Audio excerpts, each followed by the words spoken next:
श्री कृष्ण गोविंद हरे मुरारी नाथ नारायण वासुदेव श्री कृष्ण गोविंद हरे मुरारी नाथ नारायण वासुदेव नाथ नारायण वासुदेव हे नाथ नारायण वासुदेव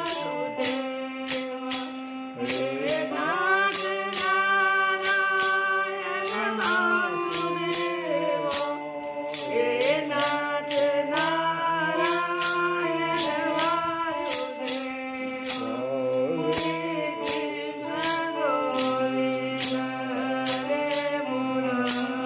हे नाथ नारायण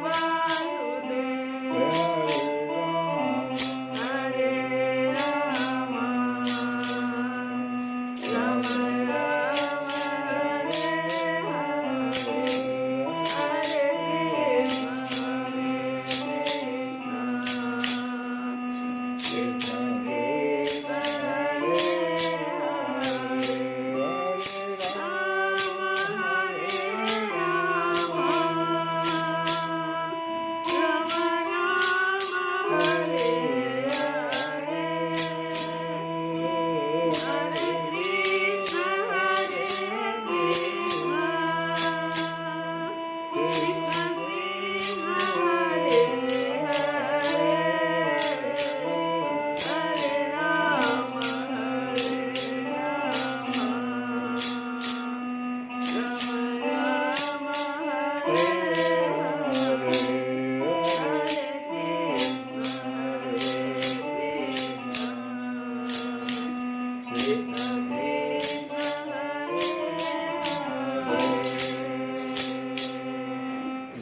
कल प्रहलाद जी ने जब अपने सहपाठियों को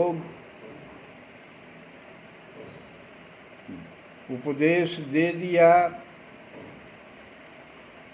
और एक बात जो उन्होंने कहा यह विज्ञान सहित ज्ञान विशुद्ध भागवत धर्म है। इसे मैंने भगवान का दर्शन कराने वाले देवर्षि नारद जी से और नारद जी के मुंह से ही पहल सुना था। ज्यों ही ऐसा उन्होंने कहा कि उनके सहपाठियों ने पूछा कि आप तो सब दिन से हम लोगों के साथ हैं, अभी भी छोटी अवस्था के हैं और जन्म से ही महल में अपनी माँ के पास रहे हैं, फिर आपको नारद जी से कैसे मिलना हुआ? यह बात मुझे कुछ समझ में नहीं आ रहा, इसीलिए इसे अच्छी शंका को हमें मिटाइए। तब नारद जी कहते हैं, युधिष्ठिर, जब दैत्य बालकों ने इस प्रकार प्रश्न किया तब भगवान के परम प्रेमी भक्त प्रहलाद जी को मेरी बात का स्मरण हो आया। कुछ मुस्कुराते हुए उन्होंने उनसे कहा, प्रहलाद जी ने क्या कहा सुनिए अब, कि जब हमारे पिताजी तपस्या करने के लिए मंदराचल पर चले गए तब इंद्र आदि देवताओं ने दानवों से युद्ध करने का बहुत बड़ा उद्योग किया। वे इस प्रकार कहने लगे कि जैसे चींटियां सांप को चाट जाती है, वैसे ही लोगों को सताने वाले पापी हिरण्यकश्यपु को उसका पाप ही खा गया। जब दैत्य सेनापतियों को देवताओं की भारी तैयारी का पता चला तब उनका साहस जाता रहा, वे उनका सामना नहीं कर सके। मार खाकर स्त्री पुत्र मित्र गुरुजन महल पशु और साज सामान की कुछ भी चिंता न करके वे अपने प्राण बचाने के लिए बड़ी जल्दी में सबके सब इधर उधर भाग गए। अपनी जीत चाहने वाले देवताओं ने राजमहल में लूट खसोट मचा दी। यहाँ तक कि इंद्र ने राजरानी मेरी माता कयाधु को भी बंदी बना लिया। मेरी माँ भय से घबरा कर कुर्री पक्षी की भांति रो रही थी और इंद्र उसे बलात् लिए जा रहे थे। दैववश देवर्षि नारद उधर आ निकले और उन्होंने मार्ग में मेरी माँ को देख लिया। उन्होंने कहा, देवराज, यह तो निरपराध है, इसे ले जाना उचित नहीं। महाभाग, इस सती साध्वी पर नारी का तिरस्कार मत करो, इसे छोड़ दो, तुरंत छोड़ दो। इंद्र ने कहा, इसके पेट में देवद्रोही हिरण्यकश्यपु का अत्यंत प्रभावशाली वीर्य है। प्रसव पर्यंत यह मेरे पास रहे, बालक हो जाने पर उसे मारकर मैं इसे छोड़ दूंगा। नारद जी ने कहा, इसके गर्भ में भगवान का साक्षात परम प्रेमी भक्त और सेवक अत्यंत बली और निष्पाप महात्मा है, तुम में उसको मारने की शक्ति नहीं है। देवर्षि नारद की यह बात सुनकर उनका सम्मान करते हुए इंद्र ने मेरी माता को छोड़ दिया और फिर इसके गर्भ में भगवत भक्त है इस भाव से, इसके गर्भ में तो भगवत भक्त है, तो इस भाव से उन्होंने मेरी माता की प्रदक्षिणा भी किया, अपने लोक में चले गए। इसके बाद देवर्षि नारद जी मेरी माता को अपने आश्रम पर ले गए और उसे समझा बुझा कर कहा कि बेटी, जब तक तुम्हारा पति तपस्या करके लौटे तब तक तुम यहीं रहो। जो आज्ञा कहकर वह निर्भयता से देवर्षि नारद के आश्रम पर ही रहने लगी और तब तक रही जब तक मेरे पिता घोर तपस्या से लौट कर नहीं आए। मेरी गर्भवती माता मुझ गर्भस्थ शिशु की मंगल कामना से और इच्छित समय पर अर्थात मेरे पिता के लौटने के बाद संतान उत्पन्न करने की कामना से बड़े प्रेम तथा भक्ति के साथ नारद जी की सेवा शुश्रूषा करती रही। देवर्षि नारद जी बड़े दयालु और सर्वसमर्थ हैं। उन्होंने मेरी माँ को भागवत धर्म का रहस्य और विशुद्ध ज्ञान दोनों का उपदेश किया। उपदेश करते समय उनकी दृष्टि मुझ पर भी थी। बहुत समय बीत जाने के कारण और स्त्री होने के कारण भी मेरी माता को तो अब उस ज्ञान की स्मृति नहीं रही, परंतु देवर्षि की विशेष कृपा होने के कारण मुझे उसकी विस्मृति नहीं हुई। ज्ञान देखो, हम लोग उपदेश तो रोज सुनते हैं लेकिन उसको रख कहाँ पाते हैं। यहाँ पर यह कहा जा रहा है, नारद जी ने उपदेश कयाधु को भी दिया और कयाधु के पेट में पल रहे बच्चे को भी दिया। बच्चे ने उस उपदेश को रख लिया अपने स्मृति में लेकिन माता जी फिर जब घर आई तो फिर भूल गई, अपना मोह माया में फंस गई, उस उपदेश को, ज्ञान को ही भूल गई, विस्मृत हो गई। अब कहते हैं प्रहलाद जी, यदि तुम लोग मेरी इस बात पर श्रद्धा करो तो तुम्हें भी वह ज्ञान हो सकता। मुख्य बात क्या है कि जब उपदेश सुनना चाहिए तो श्रद्धावान लभते ज्ञानम, श्रद्धा के साथ अगर आप उस ज्ञान को सुनेंगे तो आपको वह ज्ञान प्राप्त हो सकता है। क्योंकि श्रद्धा से स्त्री और बालकों की बुद्धि भी मेरे ही समान शुद्ध हो सकती है। श्रद्धा ही वह साधन है जिसके द्वारा आपकी बुद्धि शुद्ध हो सकती है। जैसे ईश्वर मूर्ति काल की प्रेरणा से वृक्षों के फल लगते, ठहरते, बढ़ते, पकते, क्षीण होते और नष्ट हो जाते हैं। वृक्ष में काल की प्रेरणा होती है, समय आता है तो किसी वृक्ष में फल लगता है, ठहरता है, बढ़ता है, पकता है, फिर नष्ट हो जाता है। वैसे ही जन्म, अस्तित्व की अनुभूति, वृद्धि, परिणाम, क्षय और विनाश, ये 6 भाव विकार शरीर में ही देखे जाते हैं। ये भाव विकार हैं, आत्मा से इनका कोई संबंध नहीं है। आत्मा नित्य, अविनाशी, शुद्ध, एक, क्षेत्रज्ञ, आश्रय, निर्विकार, स्वयं प्रकाश, सबका कारण, व्यापक, असंग तथा आवरण रहित है। ये 12 आत्मा के उत्कृष्ट लक्षण हैं। आत्मा के लक्षण फिर से सुनिए, नित्य है, अविनाशी है, शुद्ध है, एक है, क्षेत्रज्ञ है, आश्रय है, निर्विकार, स्वयं प्रकाश, सबका कारण, व्यापक, असंग तथा आवरण रहित। ये 12 आत्मा के उत्कृष्ट लक्षण हैं। इनके द्वारा आत्म तत्व को जानने वाले पुरुष को चाहिए कि शरीर आदि में अज्ञान के कारण जो मैं और मेरे का झूठा भाव हो रहा है उसे छोड़ दे। जिस प्रकार सुवर्ण की खानों में पत्थर में मिले हुए सुवर्ण को उसके निकालने की विधि जानने वाला स्वर्णकार उन विधियों से उसे प्राप्त कर लेता है, वैसे ही अध्यात्म तत्व को जानने वाला पुरुष आत्म प्राप्ति के उपायों द्वारा अपने शरीर रूप क्षेत्र में ही ब्रह्म पद का साक्षात्कार कर लेता है। आचार्यों ने मूल प्रकृति, महत्व तत्व, अहंकार और पंच तन मात्राएं, इन 8 तत्वों को प्रकृति बतलाया है। उनके 3 गुण हैं, सत्व, रज और तम, और तथा उनके विकार है 16 विकार कौन कौन है? तो 10 इंद्रियां, 1 मन और 5 महाभूत, ये 16 विकार हैं। और ऊपर वाला जो 8 है, मूल प्रकृति, महत्त्व, अहंकार और 5 तन मात्राएं जो होती है, ये 8 हो जाता है। ये प्रकृति है। और 3 तो गुण हुआ, सत्व, रज और तम, और 16 विकार है, 10 इंद्रियां, 1 मन और 5 महाभूत। इन सब में एक पुरुष तत्व अनुगत है। इतना में सब में इस सभी का संबोधन हम एक पुरुष तत्व से करते हैं। इन सब का समुदाय ही देह कहलाता है। और यह 2 प्रकार का होता है, एक अस्थावर और एक जंगम। इसी में अंतःकरण, इंद्रिय आदि अनात्म वस्तुओं का या आत्मा नहीं है, इस प्रकार का बोध करते हुए आत्मा को ढूंढना चाहिए। इस प्रकार का बोध करते हुए आत्मा को ढूंढना चाहिए। इसी में ढूंढना है हमको अपने आत्मा को। क्या कह करके? अंतःकरण, इंद्रिय आदि अनात्मा, ये अनात्म वस्तु हैं, ये आत्मा नहीं है।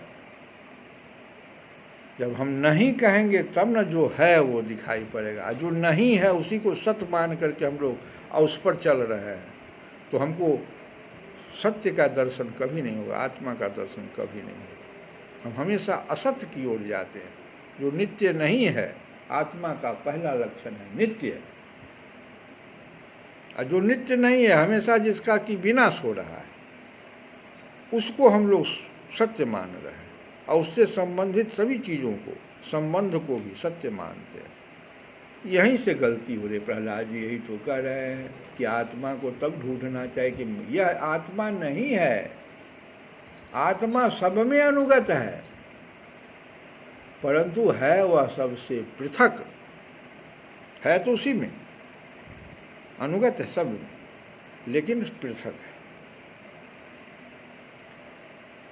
इस प्रकार शुद्ध बुद्धि से धीरे धीरे संसार की उत्पत्ति, स्थिति और उसके प्रलय पर विचार करना चाहिए। उतावली नहीं करनी चाहिए। जागृत, स्वप्न और सुषुप्ति ये तीनों बुद्धि की वृत्तियां हैं।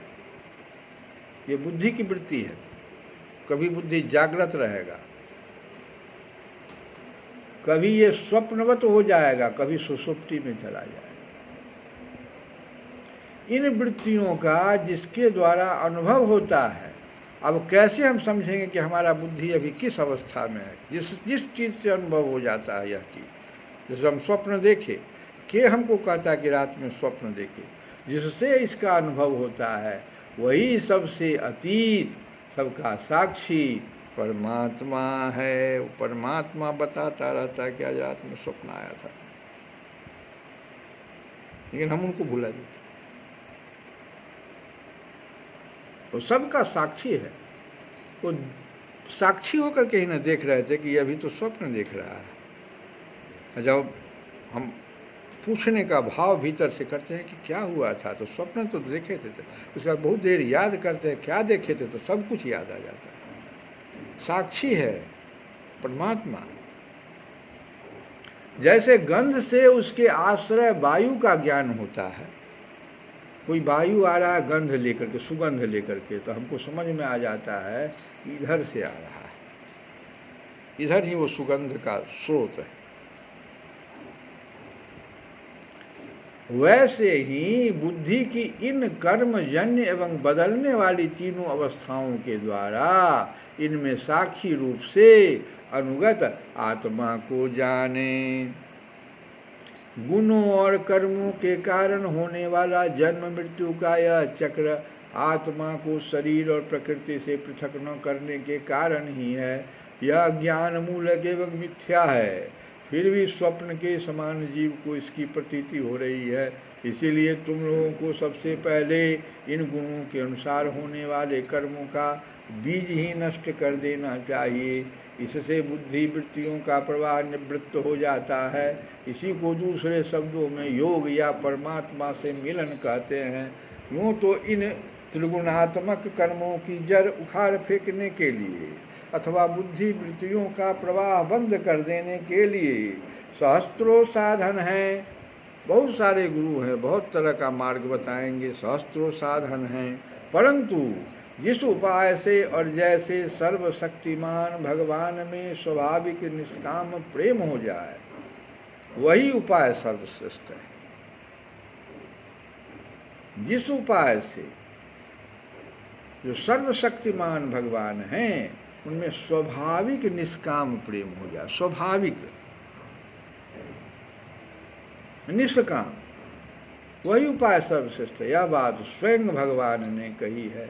गुरु की प्रेम पूर्वक सेवा, अपने को जो कुछ मिले वह सब प्रेम से भगवान को समर्पित कर देना, भगवत प्रेमी महात्माओं का सत्संग, भगवान की आराधना, उनकी कथा वार्ता में श्रद्धा, उनके गुण और लीलाओं का कीर्तन, उनके चरण कमलों का ध्यान और उनके मंदिर मूर्ति आदि का दर्शन पूजन आदि साधनों से भगवान में स्वाभाविक प्रेम हो जाता है। ये स्वाभाविक प्रेम होने का तरीका भी प्रहलाद जी ने बताया कि गुरु की प्रेम पूर्वक सेवा, अपने को जो कुछ मिले वह सब प्रेम से भगवान को समर्पित कर देना, भगवत प्रेमी महात्माओं का सत्संग, भगवान की आराधना, उनकी कथा वार्ता में श्रद्धा, उनके गुण और लीलाओं का कीर्तन, उनके चरण कमलों का ध्यान और उनके मंदिर मूर्ति आदि का दर्शन पूजन आदि साधनों से भगवान में स्वाभाविक प्रेम हो जाता है।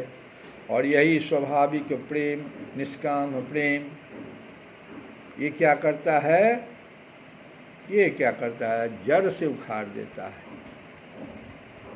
त्रिगुणात्मक कर्मों की जड़ उखाड़, बुद्धि वृत्तियों का प्रवाह बंद कर देता है। सर्वशक्तिमान भगवान श्री हरि समस्त प्राणियों में विराजमान है। ऐसी भगवान में से यथाशक्ति सभी प्राणियों की इच्छा पूर्ण करें और हृदय से उनका सम्मान करें। काम, क्रोध, लोभ, मोह, मद और मत्सर, इन 6 शत्रुओं पर विजय प्राप्त करके जो लोग इस प्रकार भगवान की साधन भक्ति का अनुष्ठान करते हैं, उन्हें उस भक्ति के द्वारा भगवान श्री कृष्ण के चरणों में अनन्य प्रेम की प्राप्ति हो जाती है। जब भगवान के लीला शरीरों से किए हुए अद्भुत पराक्रम, उनके अनुपम गुण और चरित्रों को श्रवण करके अत्यंत आनंद के उद्रेक से मनुष्य का रोम रोम खिल उठता है, आंसुओं के मारे कंठ गदगद हो जाता है और वह संकोच छोड़कर जोर जोर से गाने, चिल्लाने और नाचने लगता है। जिस समय वह ग्रस्त पागल की तरह कभी हंसता है, कभी करुण क्रंदन करने लगता है, कभी ध्यान करता है, तो कभी भगवत भाव से लोगों की वंदना करने लगता है। जब वह भगवान में ही तन्मय हो जाता है, बार बार लंबी सांस खींचता और संकोच छोड़कर हरे जगतपते नारायण कहकर पुकारने लगता है, तब भक्ति योग के मान प्रभाव से उसके सारे बंधन कट जाते हैं और भगवत भाव ही भावना करते करते उसका हृदय भी सदाकार भगवन्मय हो जाता है। उस समय उसके जन्म मृत्यु के बीजों का खजाना ही जल जाता है और वह पुरुष श्री भगवान को प्राप्त कर लेता है। इस अशुभ संसार के दलदल में फंसकर अशुभमय हो जाने वाले जीव के लिए भगवान की यह प्राप्ति संसार के चक्कर को मिटा देने वाली है। इसी वस्तु को कोई विद्वान ब्रह्म और कोई निर्वाण सुख के रूप में पहचानते हैं। इसलिए मित्रों, तुम लोग अपने अपने हृदय में हृदयेश्वर भगवान का भजन करो। असुर कुमारों, अपने हृदय में ही आकाश के समान नित्य विराजमान भगवान का भजन करने में कौन सा विशेष परिश्रम है। वे समान रूप से समस्त प्राणियों के अत्यंत प्रेमी मित्र हैं और तो क्या अपने आत्मा ही हैं। उनको छोड़कर भोग सामग्री इकट्ठी करने के लिए भटकना, राम राम राम राम, कितनी मूर्खता है। अरे भाई, धन, स्त्री, पशु, पुत्र, पुत्री, महल, पृथ्वी, हाथी, खजाना और भांति भांति की विभूतियाँ और तो क्या संसार का समस्त धन का भोग सामग्रियाँ इस क्षणभंगुर मनुष्य को क्या सुख दे सकती है। आप तो खुद क्षणभंगुर हैं। ये सब चीज़ आपको क्या सुख देगा? वो स्वयं ही तो क्षणभंगुर है, वो भी क्षणभंगुर है, आप भी क्षणभंगुर है। जैसे इस लोक की संपत्ति प्रत्यक्ष ही नाशवान है, वैसे ही यज्ञों से प्राप्त होने वाले स्वर्ग आदि लोक भी नाशवान और अपेक्षित एक दूसरे से छोटे बड़े नीचे ऊंचे हैं। इसीलिए वे भी निर्दोष नहीं है। कोई स्वर्ग की कामना करे, बड़ा बड़ा यज्ञ करे, सब समाप्त हो जाता है ना समय आने पर। निर्दोष है केवल परमात्मा, न किसी ने उनमें दोष देखा है और न सुना है। अतः परमात्मा की प्राप्ति के लिए अनन्य भक्ति से उन्हीं परमेश्वर का भजन करना चाहिए।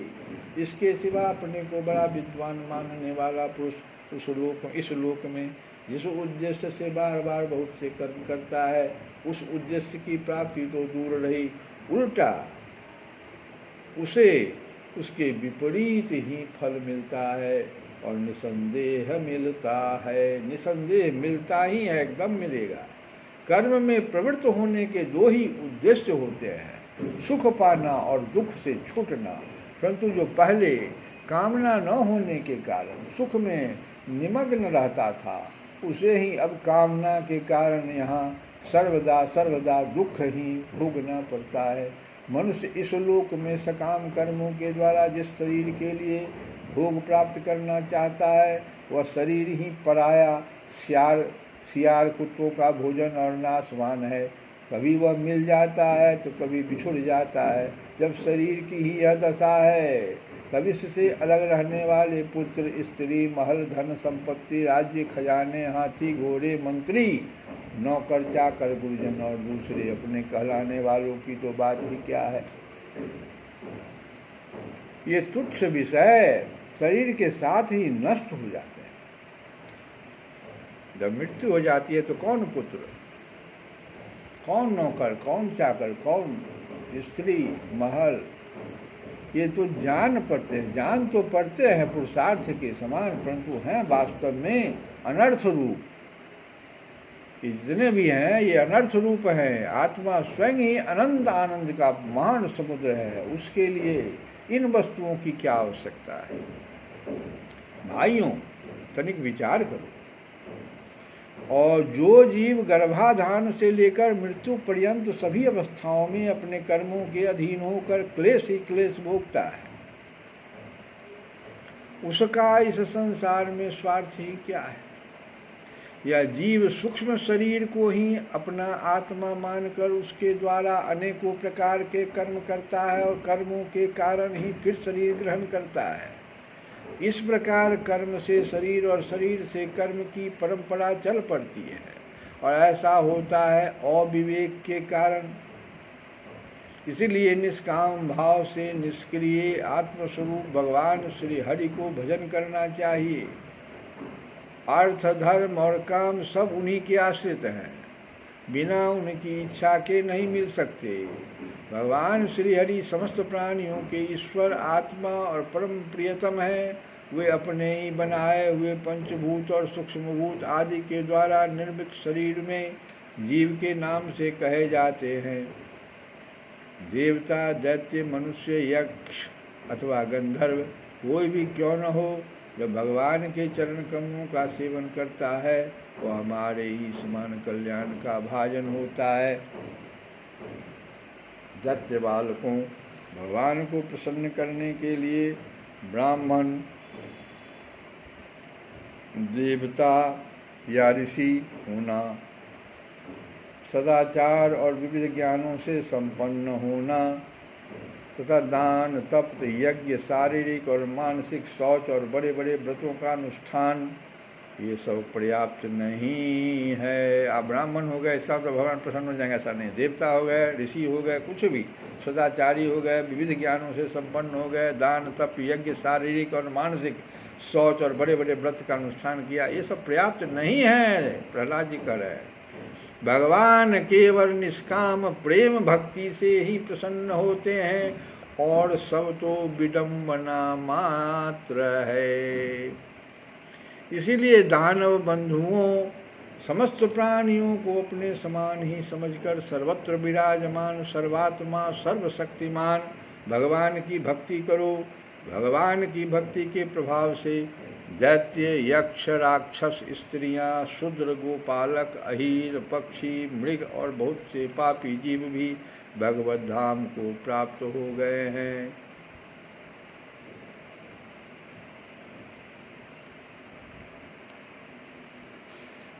इस प्रकार से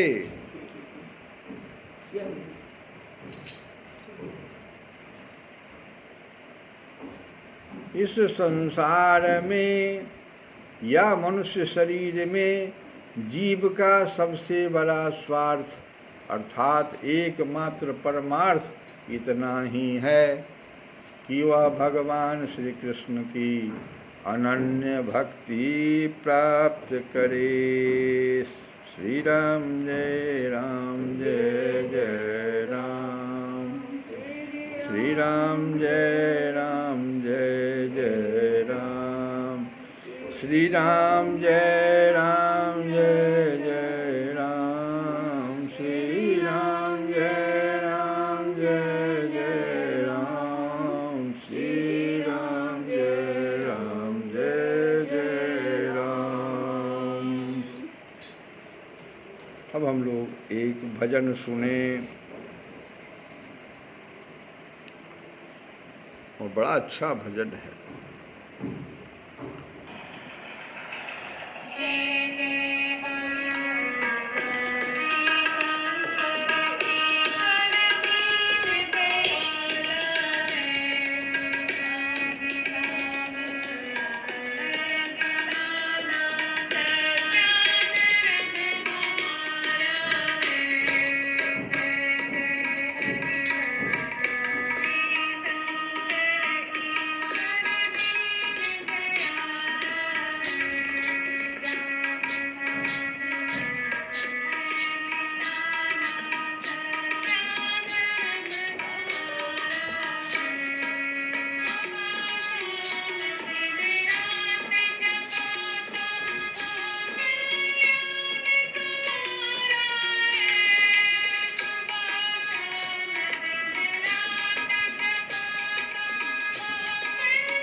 तो इस प्रकार से हम लोग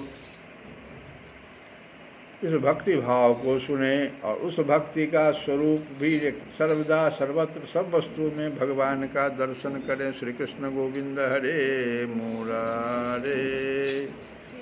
हे नाथ नारायण